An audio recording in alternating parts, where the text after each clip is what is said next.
Я Николай Михайловский, генеральный директор компании НТР, и я приветствую всех присутствующих у нас виртуально на очередном вебинаре, который НТР проводит вместе с Высшей IT-школой Томского государственного университета.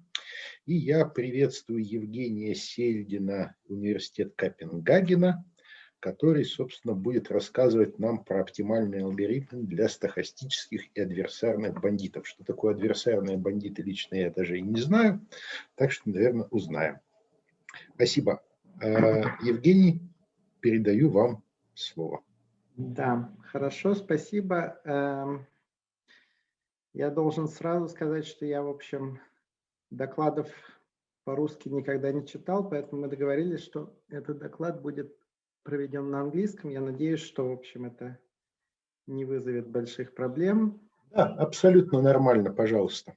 Вот. Итак, сегодня я расскажу про нашу работу на тему Tsallis-INF, Optimal Algorithm for Stochastic and Adversarial Bandits. And I will start with some background on online learning. Then I will tell about this optimal algorithm for stochastic and adversarial bandits. And then if we still have time, I will also tell about our work on an optimal algorithm for adversarial bandits with arbitrary delays and an algorithm for stochastic and adversarial bandits with switching costs.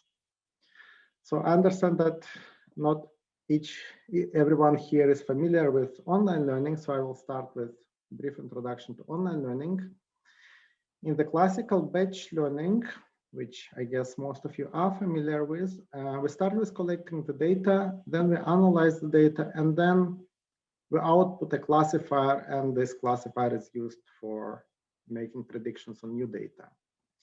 In online learning, it's a continuous cycle between getting data, analyzing the data, acting, so making predictions, for example, or taking actions, getting more data, analyzing it, acting again, and so on.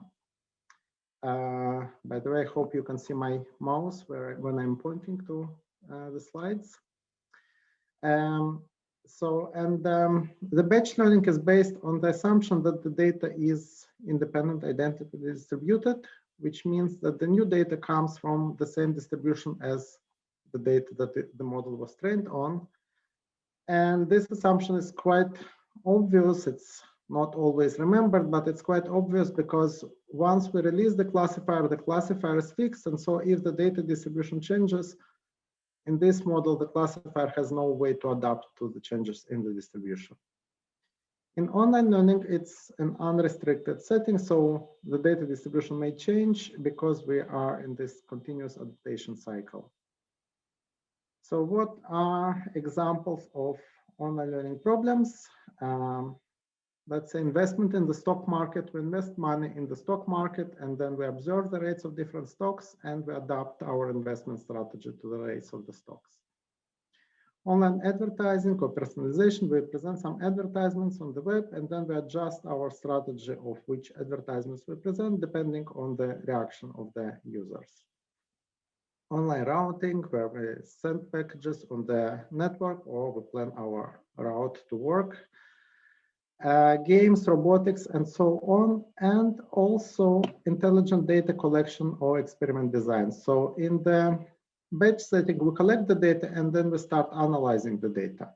But if we would look at the data while we are collecting it, we could adjust our data collection process and tune it to the regions that are probably of more interest for us. Now, when I present this online learning, I like to talk about the space of online learning problems, and the space is characterized by several dimensions. One dimension is the amount of feedback that the algorithm gets on every round of interaction with the environment. And the two most common ones are full information and limited, or also known as bandit feedback. An example of full information feedback, that's the stock market. We invest money in the stock market, and then the next day we observe the rates of all stocks. So we know both the performance of our own strategy and the performance of an alternative strategy we could have taken. And an example of limited or bandit feedback, that's, let's say, medical treatment. So if you have different treatments for a patient, you apply certain treatment and you observe the outcome only of the treatment that was applied. You don't know what would have happened if you would have applied a different treatment. If you want to know what would have happened if you would have applied a different treatment, you have to apply that treatment to another patient.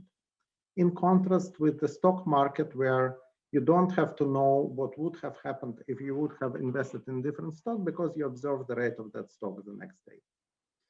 And the same is in advertising. So if you present some advertisement but not another one, you have to try the other advertisement in order to learn about its quality.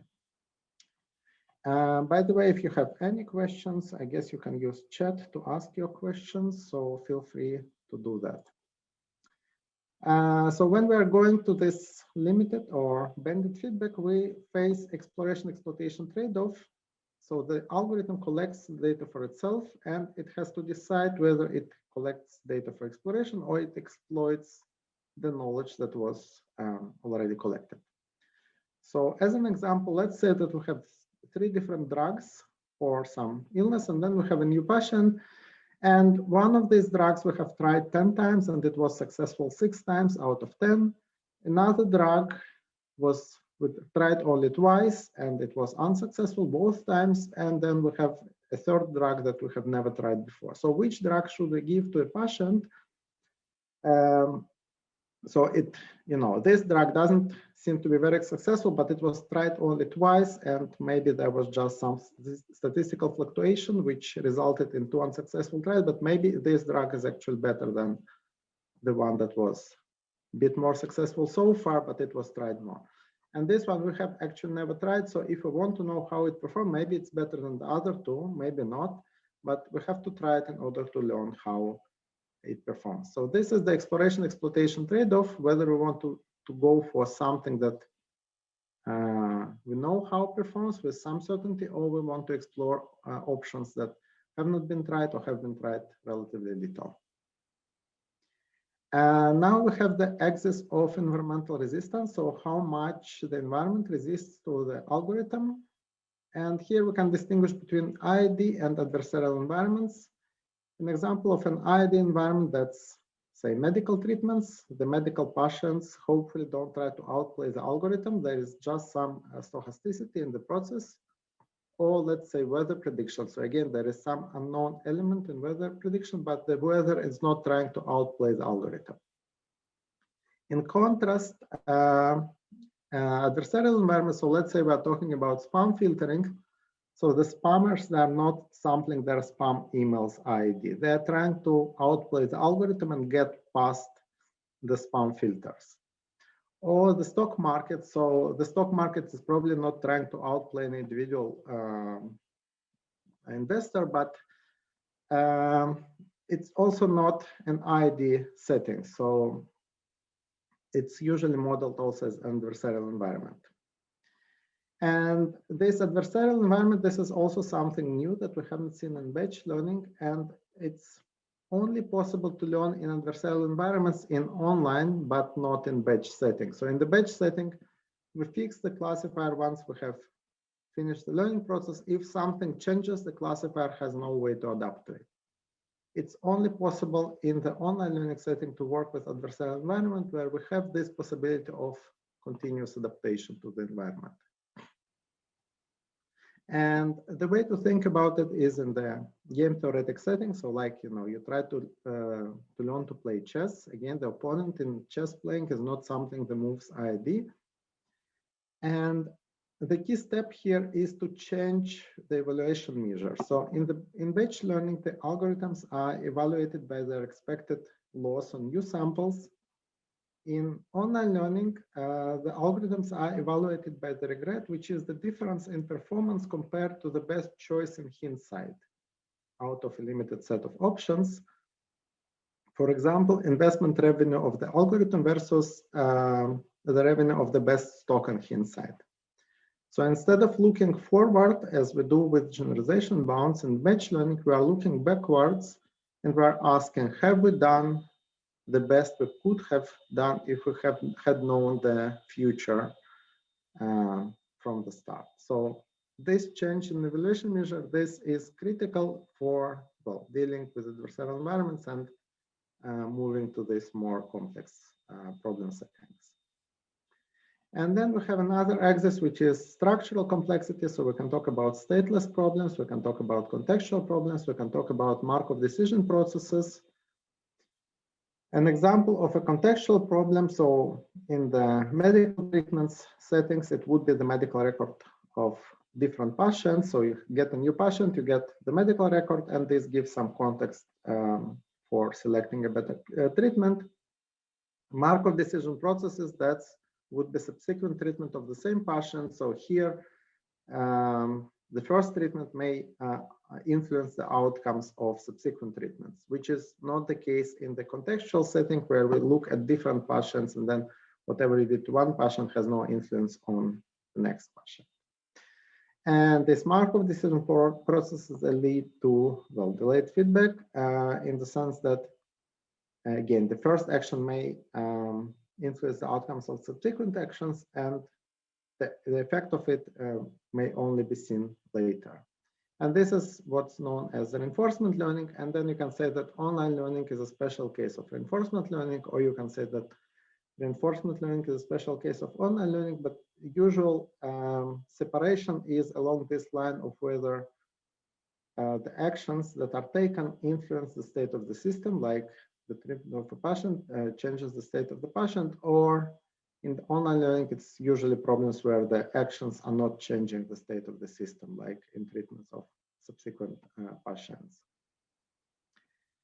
And the classical machine learning that would sit somewhere here, and we get that we have a much broader spectrum of problems that we can model when we talk about online learning.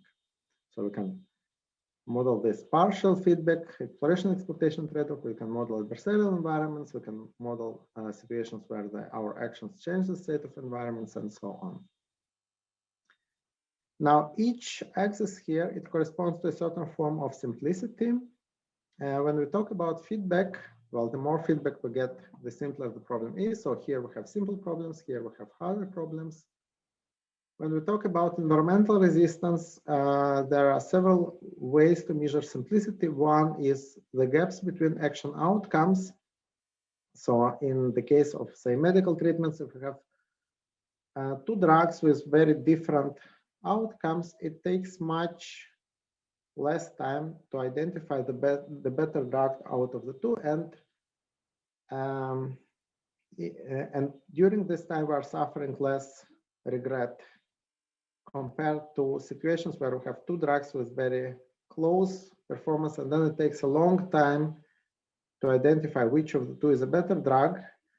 And even though the difference is smaller, since it takes much longer time to identify the better one, the regret actually is larger compared to the setting where the gap is large. And another form of simplicity that would be variance or range of the action outcome. So if we have some problems where the outcomes of the actions change wildly, but they still stay close together, this problem would be simpler than if they would sort of be fluctuating independently of each other. Now, if we talk about some standard algorithms that you can find in the literature, so we have prediction with expert advice, adversarial bandits, stochastic bandits, and we have corresponding scaling of the regret. So in adversarial full information problems, it scales as square root of k logarithm, t logarithm k, where t is the number of rounds in the game and k is the number of actions. And if you translate it to so this is a cumulative quantity over the t rounds. If you translate it to the rate per round, which is a bit more common measure in batch settings, you get square root of logarithm k over t, convergence of the performance of the algorithm to performance of the best option in hindsight. In case of adversarial bandits, we get square root kt. So the dependence on time is still square root t, but the dependence on the number of actions grows from square root log k to square root k. And here we have the corresponding rate. In the ID bandit setting, we get scaling which is logarithmic instead of square root t, and it scales inversely with suboptimality gaps. That's the distance between the outcomes of different actions. And this corresponds to the rate of 1 over t delta a. So this is what's in page learning known as slow convergence rates, and this is a fast convergence rate. So instead of 1 over square root t, we converge at the rate of 1 over t to the best solution in hindsight. Now, if we look at the standard algorithms, so they are isolated points in this space, which means they assume a certain form of simplicity and then they exploit it. For example, they assume that the problem is ID, and then they can exploit this ID property in order to achieve fast convergence rates of logarithmic regret. But what happens if the assumptions are violated? So let's say we have a problem where we don't know whether it's an ID or an adversarial problem. So in case we take an algorithm for an ID problem and it happens to be that the problem is not ID, we may actually have linear regret. So it may grow as t instead of logarithm t or square root, so just t, which would mean that we actually we are not converging to the best solution in hindsight. If we would take an algorithm for an adversarial problem, we would always get the square root kt regret. But if the problem happens to be stochastic, so this ID problem, then we are losing on, we could have had log t regret if we had taken the right algorithm, but we are having square root t algorithm because we didn't know what's actually the environment, and we sort of protected ourselves and took the algorithm for adversarial setting. So is there a way to have an algorithm that would perform optimally without the knowledge of the environment? So that would be guaranteed to have at most square root kt regret if the problem is adversarial, but also reach the logarithmic regret in case the problem happens to be ID. So this is the kind of problems we are dealing with. So again, algorithms for ranges of problems which would correspond to minimizing the assumptions that we make. So we don't assume that a problem is adversarial or ID, but we try to design an algorithm that works for both. And again, I remind you, if you have any questions, you can use the chat and ask your questions. So now I will talk about this Tsallis-INF algorithm, which is optimal for stochastic and adversarial bandits. And well, maybe a bit before that. So we have had another work where we derived an algorithm that is optimal for all this range of adversarial and ID settings, from full information to almost bandit feedback. So if in bandit feedback, we only get the observation for the action that we have taken. In full information setting, like in the stock market, we observe the outcomes of all possible actions we could have taken. So if we can make at least 2 observations, so let's say observe the rates of at least 2 stocks out of all the stocks, then the problem is, well, easier than with 1 observation, and we had an algorithm that achieves adaptation both to ID and adversarial setting and effective range of the outcomes. And now the work that I will talk about, it's adaptation to environmental resistance in the bandit setting, where we get only 1 observation at every round. And yeah, an example could be that we have some ID problem, but some observations are contaminated. So, and then we don't have a purely ID setting, but it's also not completely adversarial. So we actually want an algorithm that performs well over this whole range. So not just ID and adversarial, but problems that are close to ID. We also want regret guarantees that are close to ID regret guarantees. And there was a long series of work, and the main breakthrough happened in our AStats 2019 paper, which had also a couple of follow-ups, where we designed the algorithm that achieves optimal performance in this whole range of problems. And I should mention that adaptation to the effective outcome range is impossible in the bandit setting, as was shown earlier. So let me present a bit more formally what is actually the setting we're working with. So the game goes as follows. So we have the sequences, we have k different actions. So let's say k different drugs that we can give to a patient, and we have time. So let's say this is the treatment of the first patient, this is possible treatment of the second patient, and so on. Now, in the adversarial setting, these losses for different actions, they are arbitrary in the 0-1 interval. So the adversary can decide in any way how to select these losses. In the IND setting, the losses are generated from some distribution with fixed mean. So let's say every drug has expected success rate. And we define the gaps, which is the difference between the expected outcome of a certain drug and the best possible average that we have. So the best row in hindsight. Now in the game, we are selecting an action and we're observing the loss of that action. Then we select the next action and we observe the loss of that action and so on. And we don't observe the losses of the actions that we have not taken.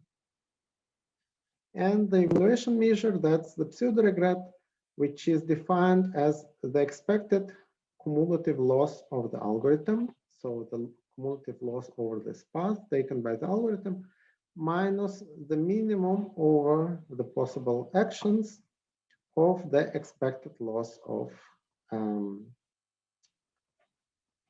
that particular action. So we compare the path made by the algorithm to the best row in hindsight. And the question is whether the algorithm can get close to the best row in hindsight, again, in this setting where we only observe the losses that of the arms that we play. And yeah, we have to select the action and then we observe the loss of the action. So I can see that there is a question. Let me check the question.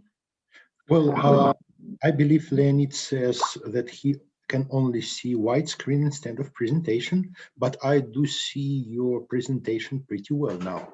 So Leonid, maybe it's up to your device or your software and you probably need to reboot because I can see Evgeny's screen pretty well. Question to everyone else. Do you see the screen? Do you see the presentation? Презентацию видно? Okay, I can see there is another question asking. Да, говорят, что видно. Леонид, я вам предлагаю перегрузиться как-то. Возможно, у вас что-то с каналом. Вот, потому что и у меня видно презентацию, вот коллеги тоже говорят, что у них презентацию видно. Да, Леонид Ганжа спрашивает, используются ли эти алгоритмы сейчас в дизайне медицинского лечения? Okay, so about applications, so the main use of the algorithms is currently in advertising, and it's used quite a lot in advertising strategies. Regarding medical treatments, it's a bit of a complicated issue because the approval of drugs, so the medical bodies that approve drugs, they have certain regulations about the procedures that the pharmaceutical company has to perform before a drug is approved. And some of these formal procedures, they actually require more standard sort of A/B testing, where they say that every drug has to be tested, 100 times on control population, 100 times with population getting the real drug. So I have actually attended once a very interesting talk by Donald Berry, who was trying to push these algorithms into the medical domain. And there, I mean, so he was talking, for example, you are developing drugs for cancer treatment. So No, this is a fatal disease. So the mistakes can cost lives. And you don't want to make a control treatment for 100 patients if this treatment is actually killing patients. But he was having this fight with the drug control bodies on how to change their procedure. So it's not yet absolutely common, but there are attempts to use these procedures also in medical treatment designs. And actually, the very first algorithm for bandits was designed in 1933 by Thompson, and it was designed for experiment design for medical treatments. So the answer is sort of yes and no. Okay, if you have any other questions, you are very welcome to ask them. So I will continue with the presentation. So how actually how the algorithms for adversarial environments look like? And here I am presenting, well, one of the very first, the hedge algorithm for the full information setting. So how do you play this game? So in case you are observing the whole column of losses every time you pick an action, and in that case, so we start with a zero estimate for the losses for every row, and then as time goes, so for 1, 2, and so on, we take what's known as Gibbs distribution over the action. So we pick an action at random with probability which is inversely proportional to the loss of that action up to now, normalized. And then we update the estimate of the loss of that action with the observation. So for each action I, we update the estimate of the loss with the observed loss from that round, from the next round. And the reason we need to randomize is because we are playing against an adversary. So if the adversary would know what action we are going to take, it would put loss of 1 for that action and 0 losses for all other actions, and then we would have linear regret. So any algorithm for adversarial environments has to use randomization in order to protect itself from the adversary. Now, when we talk about bandits, we don't observe the losses of every action. So what we use instead, we use importance weighted loss estimates. So we take the loss of the action that was observed. We take the indicator function, whether the action was actually taken, and we scale the loss by inverse the probability of selecting that action. And then these importance weighted estimates, they are defined for all actions. For actions that were not taken, the indicator function is 0, so we get a 0 estimate of the loss. For the action that was taken, the outcome is scaled by inverse probability of taking that action. So this loss estimate is defined for all actions, and it is an unbiased estimate of the loss of every action. And now there are upper and lower bounds for the regret, and in the full information setting, the lower bound is square root of t logarithm k, the number of rounds times logarithm of the number of actions, and this hedge algorithm achieves the lower bound up to constants. This is quite a rare case where we have matching upper and lower bounds up to constants. In the bandit case, so we have a lower bound of square root kt, and the upper bound, we have a gap of square root of logarithm k between the upper bound and the lower bound. Now the bandit algorithm, so this selection of the distribution can be seen as a solution of the minimization problem. We are looking at the minimum over all possible distributions of actions of the average loss. So this is the dot product between the distribution and the estimates of the losses from the earlier time steps. So this is the average loss based on the past observations, and this is a regularization term. So we are regularizing the distribution by the negative entropy of the distribution times inverse of a learning rate. So this is how this update rule for the distribution of actions can be seen. So we're looking for a distribution that minimizes the trade-off between the taking the best action so far and minimizing the entropy of the distribution over actions. And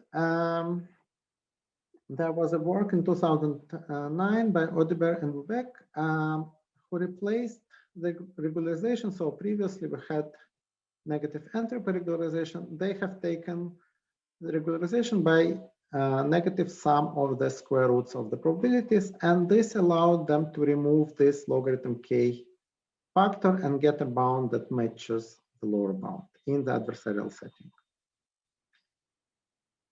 And now we're getting to our algorithm, so the Tsallis-INF algorithm, and it's essentially this, well, almost the same algorithm as the algorithm of Audebert and Lubeck. The main contribution that we did, we have shown that not only this algorithm is optimal in the adversarial setting, but it is also optimal in the IID setting. So the algorithm that we have proposed is to take a distribution which minimizes, again, this average loss observed so far, and regularization by this term, which is a negative Tsallis entropy. And we have this parameter alpha here. So if alpha goes to 1, we recover the EXP3 algorithm that I have shown earlier. If alpha goes to 0, it corresponds to log barrier. And alpha equals 1/2, which more or less corresponds to the INF algorithm that was proposed by Audebert and Lubeck, except this extra term. So for alpha equals 1/2, it turns out that it works best, and it works best not only in the adversarial setting, it also works very well in the IID setting. And then we have a bit of an extra modification. We use, instead of using just importance weighted loss estimates, we use reduced variance loss estimates to improve constants. So our loss estimates are defined as, again, the indicator function whether the action was played, but we subtract this bias from the loss and we add the bias here, where the bias is 1/2 of the indicator function whether the probability of picking the action is larger than square of the learning rate. So this is used to improve the constant, but generally if you also use the normal importance weighted estimates, you still get improved guarantees in both adversarial and IID setting compared to prior work.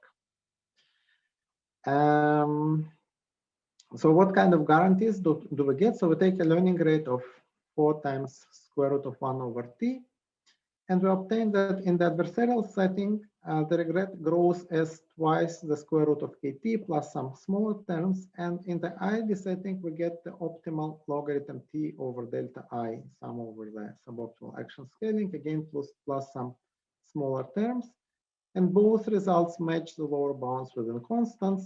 And we don't need to know whether the environment is IID or adversarial. We just run our algorithm. If the environment happens to be IID, we get this logarithm t rate of convergence to the optimal action on hindsight.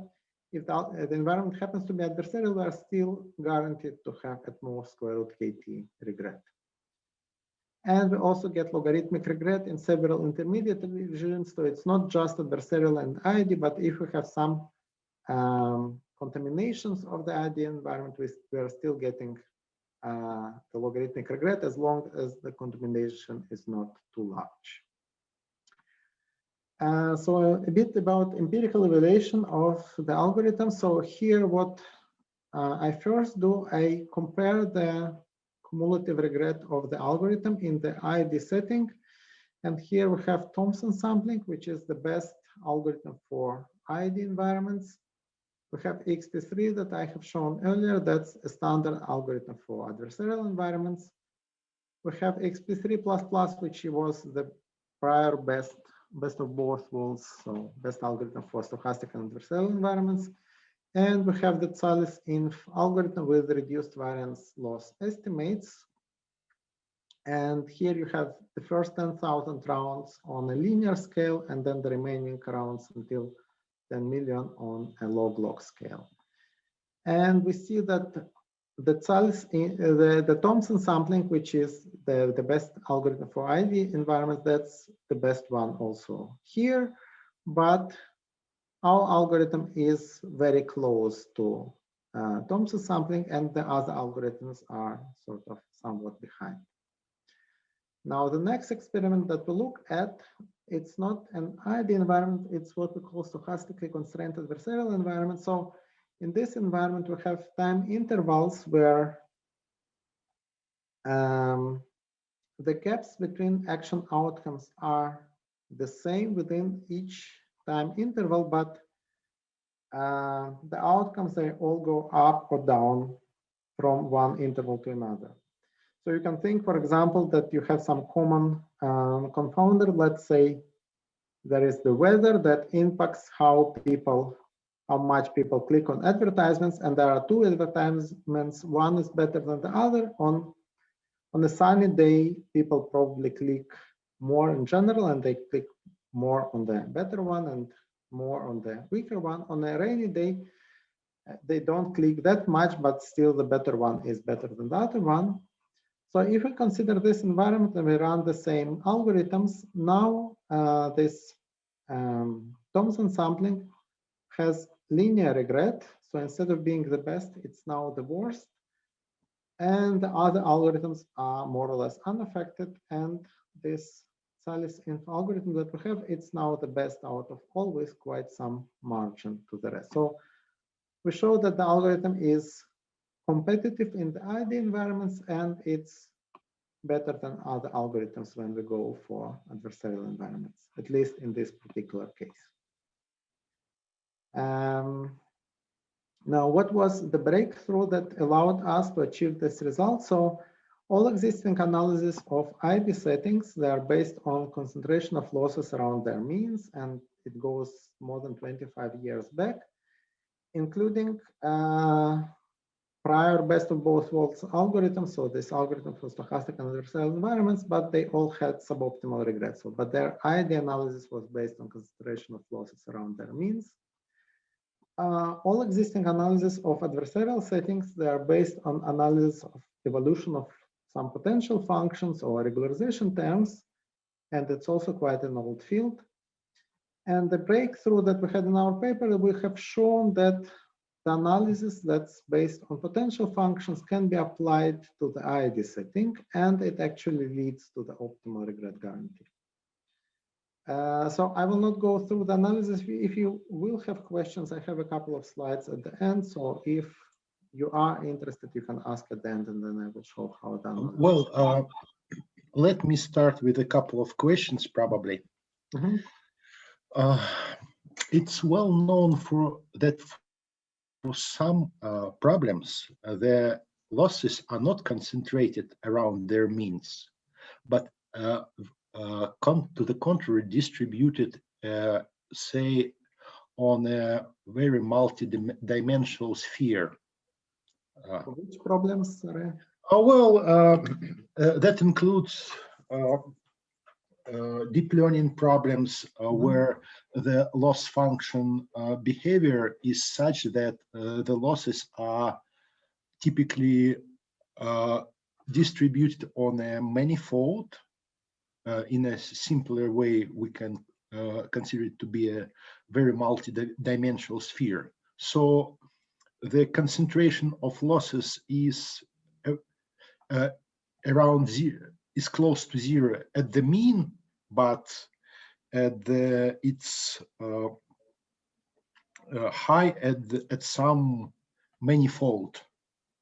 A good example of such a system is a Ising model for ferromagnetics, where the spins can take either one direction or the other direction, but on average they are zero, which is never the case. So we're probably talking about a bit different types of concentration. So the problem that we are looking at here, it's a very simple problem where you have, a finite set of actions you can take, actually typically not very large. So you have 10 or 100 different actions that you can take. and each action has its loss sample from a fixed distribution in the ID case. So let's say you have 10 different coins, or the typical example of why they are called multi-armed bandits. That's because you have the slot machines, which are called one-armed bandits. So you come to the casino and you have 10 different slot machines that you can select from. Each slot machine, if it's an ID, and you pull the arm of that slot machine, so eventually the observed outcomes for that slot machine are going to concentrate around the mean for that slot machine. Yeah. This is a much simpler problem. Yeah, but in real life, in many problems, the slot machines self-organize. So the outcome of the other machines is dependent on the outcome of the one machine. So they self-organize. Basically, if we get 3/7 on one machine, all the other machines tend to show 3/7. But if we didn't, they don't. Even if there is dependence between the machines for each sort of individual machine, the losses will eventually concentrate around the mean. So well, they have the mean, but they don't concentrate around it. They simply put, we have a two-state machine. Yeah. Either it gives +1 or -1. Yeah. Consider a series of these machines. Mm-hmm. And they interact so that if there's a majority of ones, the rest of the machines also show ones. So a kind of voting system, if you want. So if you have sequential dependence, then it's not an ID process, and then it will not concentrate. But if you have dependence between the machines at a given round, it's still going to concentrate. Well, whatever dependencies you have, you will have any kind of distribution, and you will have a marginal distribution. Each of them are going to concentrate on that.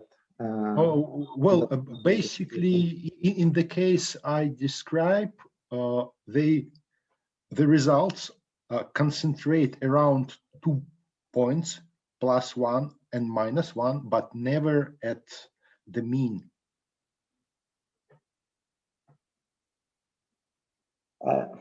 The individual outcomes, they are not constant, but the average of over time, average is going to concentrate around the expected value. Yes, so the system is not ergodic. The system is not ergodic. So if we take 10 machines, they either simultaneously show 1 or simultaneously show -1. On average, that's 0, but the behavior of machines tend to be such. So it's not very relevant to the to the presentation that I am giving, and well, maybe we can sort of take this discussion separately. But yeah, absolutely. So again, in case it's not dependent on time, then it's going to concentrate. If there is sequential dependence, then it's not an ID process. But yeah, well, let's. If there are other questions, I will move to the next topic. Yes, please. Anybody wants to ask more questions? Okay, let's go on. And I do have another long question. Okay. So should I continue? Yeah, absolutely. Okay, so I have, well, a mid-summary for the Tsallis-INF algorithm. So again, we do regularization, well, roughly by negative sum of the square roots of the probabilities. We get the optimal adversarial bound of square root kt, and well, the adversarial bound was known already in 2009, but we have a cleaner analysis and improved constants. We also get the optimal stochastic bound, the IT bound, and the novel analysis, which is based on the self-bounding property of the regret, which, well, again, I have not shown, but if you want, I have a couple of slides at the end. And we have some further improvements in a cold paper this year. And also show that the algorithm achieves optimality in several intermediate regimes. So stochastically constrained adversary, that's the example that I showed, where the gaps remain constant, but the baseline fluctuates up and down. And stochastic bandits with adversarial corruptions. And that's a setting where you have an ID environment, but the adversary can corrupt a certain number of observations. And if the number of corruptions is not too large, it's still possible to achieve regret that's smaller than square root KT. And we have also some improved analysis for this problem in our cold paper this year. And finally, we also show that we achieve stochastic and adversarial optimality in utility-based dueling bandits. So dueling bandit problem, that's a problem where instead of observing the quality of each action on each round, you observe a pairwise comparison between two actions. So let's say you come to a restaurant and the waiter asks you, do you prefer fish or chicken?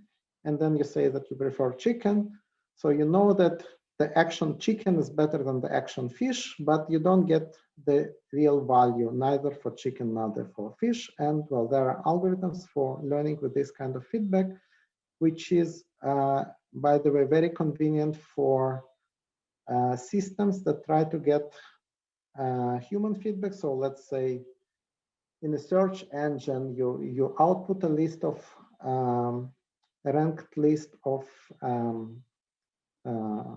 results for a search query, and then what the user clicks provides a preference, but not an explicit value of the item that was clicked on.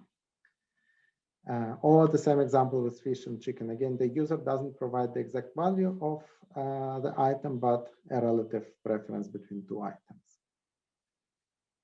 Okay, so how much do I have? Like 5-10 minutes? What's your usual? Well, we have some minutes we have.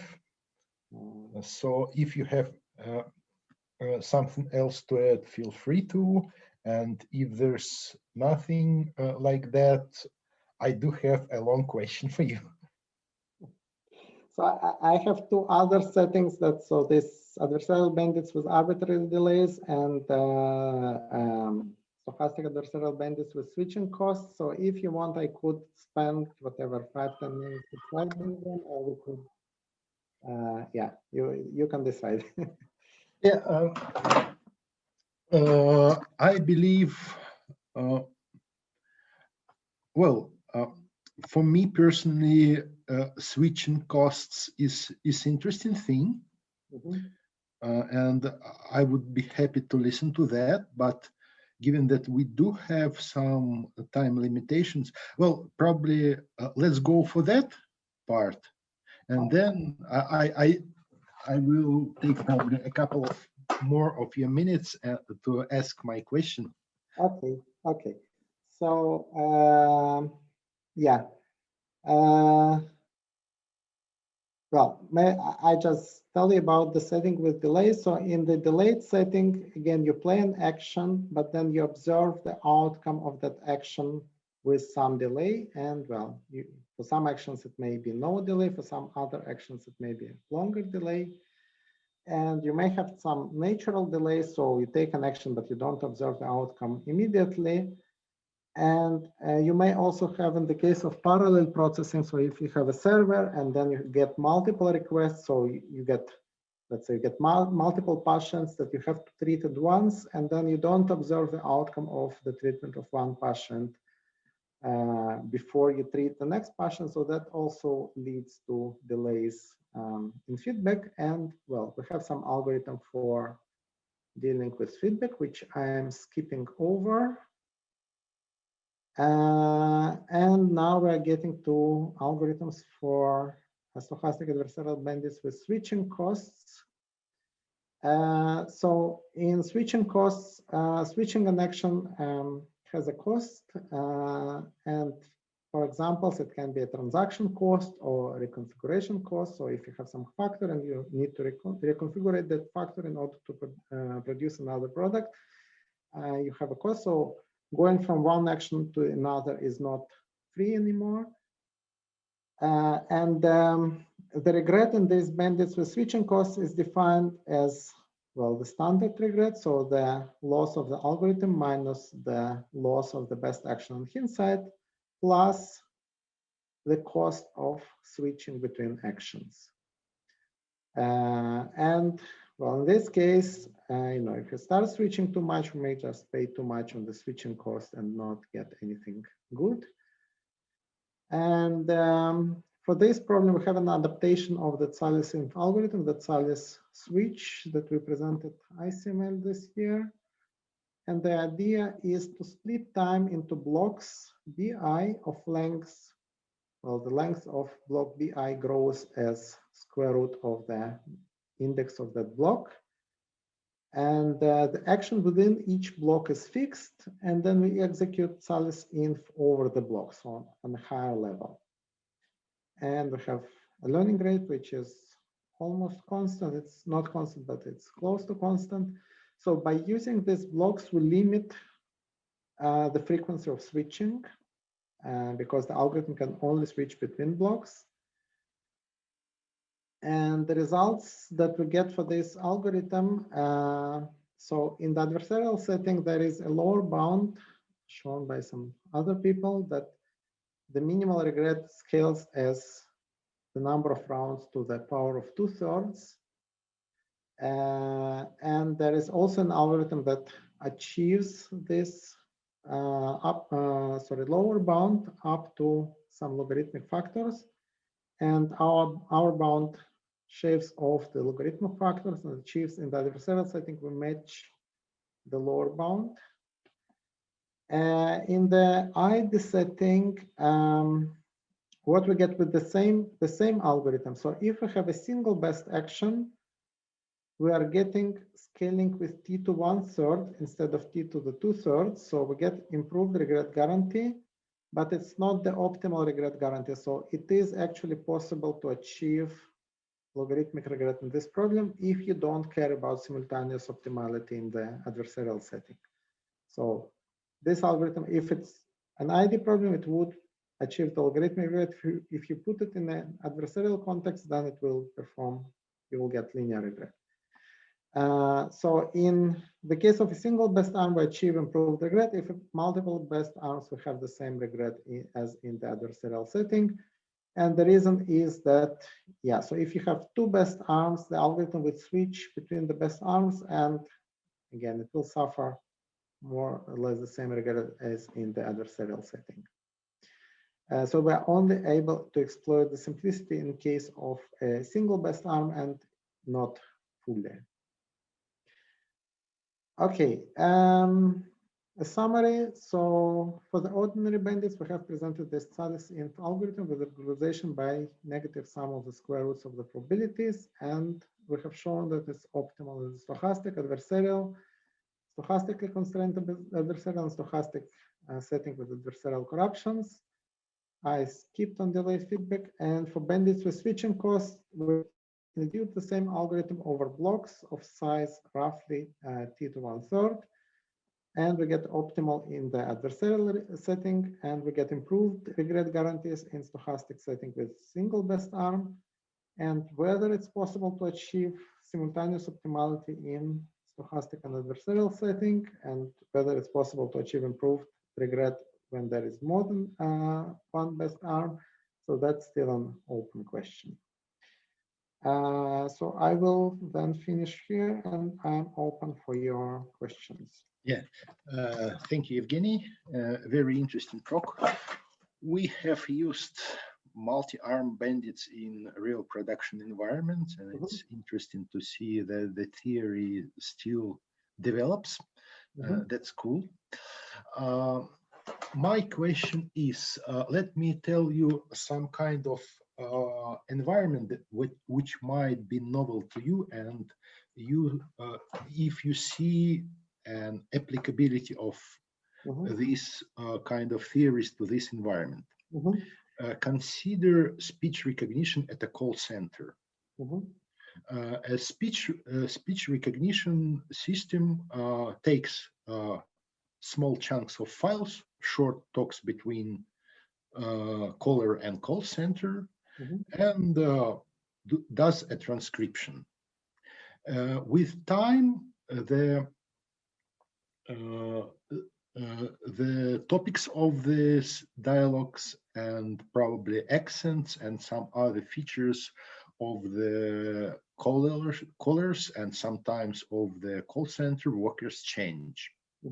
So ideally, one wants to build a self-supervised learning system that learns on the transcription already provided. So we already have transcriptions of each, and then we need to, but learning on all the samples, which are plentiful, is just a lot and unnecessary and a lot of effort and a lot of time and compute and energy spent and so on. So the question is how to reasonably select a small subsample of the data that comes, so that adaptation to the current situation is optimum, but the compute is limited.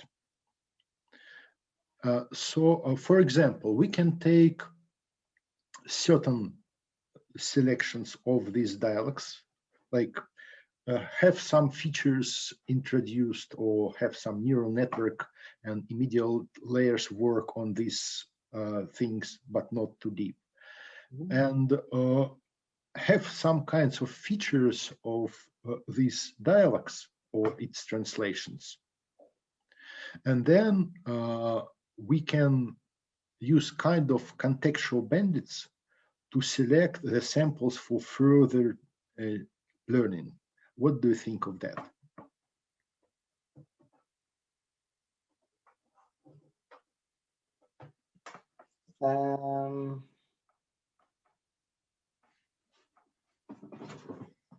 So, yeah, if you want to put it in this online setting, so a question, so what are actually your actions that you can take, and what kind of feedback do you get? So this is the language that you should try to. Well, the actions is utilizing certain samples for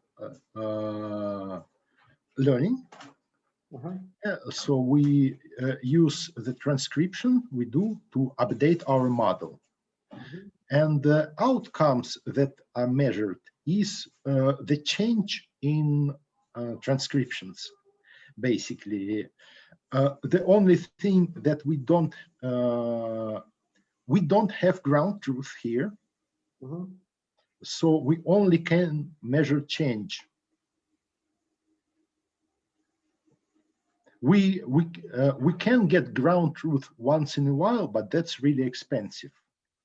Well, generally it sounds closer to active learning rather than online learning, the way you describe it. So active learning, you are getting samples, and then you do your learning, and then for some samples you may require the label, and for other samples you just continue without requesting the label. So what you describe, it sounds a bit more suitable for the active learning setting rather than online learning setting. So kind of reinforcement learning is the game. It's not.